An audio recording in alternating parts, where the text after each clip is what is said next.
So, hi everybody. Today I want to do something slightly different, and that's to talk about a real issue that's happening all around us at the moment, one that I'm sure you've been aware of, and that's Black Lives Matter.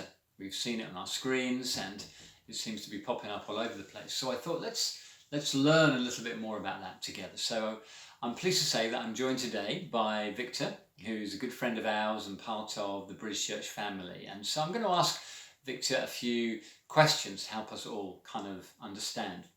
Firstly, Victor, thanks ever so much for joining us today and agreeing to talk about this delicate, kind of sensitive but important kind of subject. So, firstly, can I ask you what is your response to all that's been happening all around at the moment in terms of Black Lives Matter and the protests that we've been seeing on our TV screens and news feeds? Thanks, Church. Thanks, Mark, for the opportunity to talk about Black Lives Matter. And I think it's easy to get too infatuated with what's going on around the world. There's a lot going on. But I think if we just look past Black Lives Matter as an organization for a second and just go back to the core root as a statement, and I think people often misinterpret it as only Black Lives Matter, or that all lives don't matter, or that white lives don't matter. But it's very simply a statement which has become an important way for people to show their support for members of the black community who've experienced discrimination simply because of the colour of their skin. And more seriously, black lives are being taken away by the very people in power who represent justice. It's a phrase that's widely used and was widely used in 2013 after a 17-year-old boy called Trayvon Martin in Florida was shot on a retreat with his family by a neighborhood watch volunteer who faced no punishment. Hearing countless cases like this challenged me, and I asked myself the question, what is truly just and what is right? And myself as a Christian, knowing the God I serve is just and loving of all his children, I cannot sit idle or turn the other way whilst seeing people cry out for change. In the past, how do we traditionally make change? Well, we vote. We promote politicians that share the same values and more.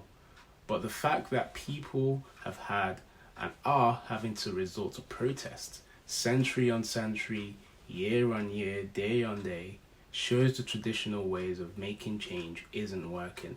There's a lot more work to be done. Thanks, Victor. That's really helpful.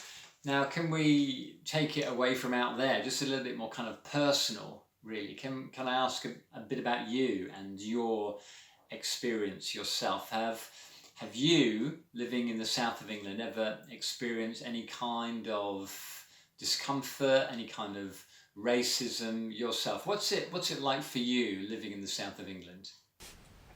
Yeah, of course, Mark. I'm glad you mentioned the UK because a lot of people think it's just America. But actually, if you look at some of the UK statistics, in employment, for example, black workers with degrees earn 23% less on average than white people. In healthcare, black African women have a mortality rate 4 times higher than white women. Within our criminal justice system today, black people are up to 6 times more likely to be stopped than a white person. And although black people only account for 3% of the population, we also account for 8% of deaths in police custody. So hearing all these stats and watching people's lives being taken away from them because of the color of their skin simply just overwhelms me, and I can't help but feel that racism may just be woven into the fabric of society. So much so that it's even sad that my friends feel as though they've become numb to racism on a day-to-day basis. And if we just look more personally at myself, like a lot of people, I've worked extremely hard to get a better education than my parents ever could. And being fortunate to be employed and call myself a British citizen, which I'm very proud of. But reading stories as mentioned of injustice, inequality and discrimination acts against black people just alienates me and brings fear. To be honest, it stemmed way back from childhood in the UK.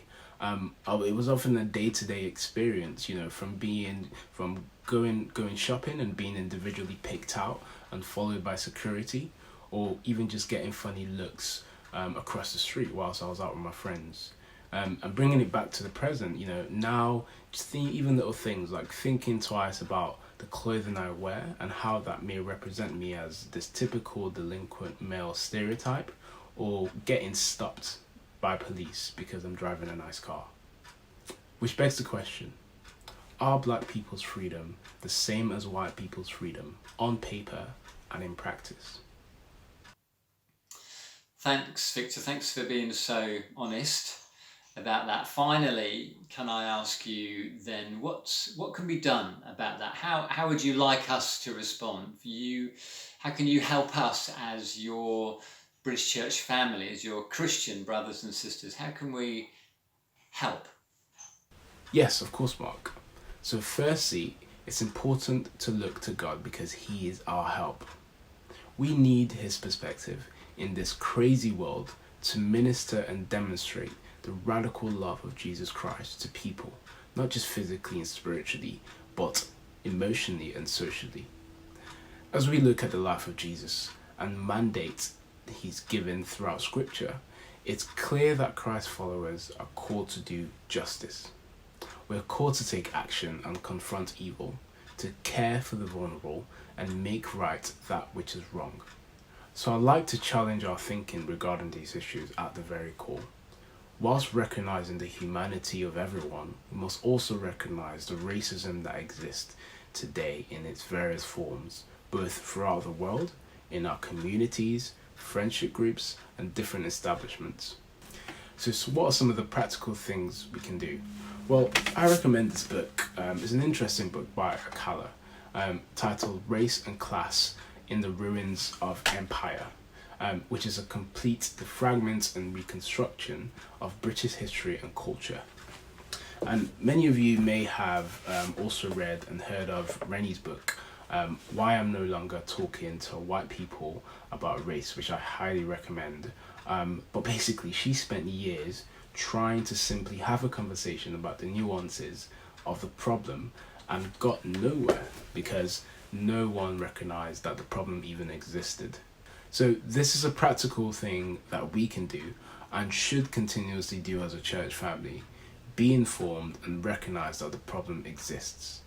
From that, please hold people within your circles accountable when you see racism taking place and educate them. Doing nothing is the same as joining in. And most importantly, let us remember that as Christians, we are the light of this world and continue to demonstrate that radical love of Jesus Christ. Thanks, Mark. Thanks so much, Victor, for being so honest, open and vulnerable with us. Please know that we love you, we appreciate you, we're so glad that you're part of the British Church family, and we'll continue to love you and continue to pray for you and your family as well, of course. Thanks again.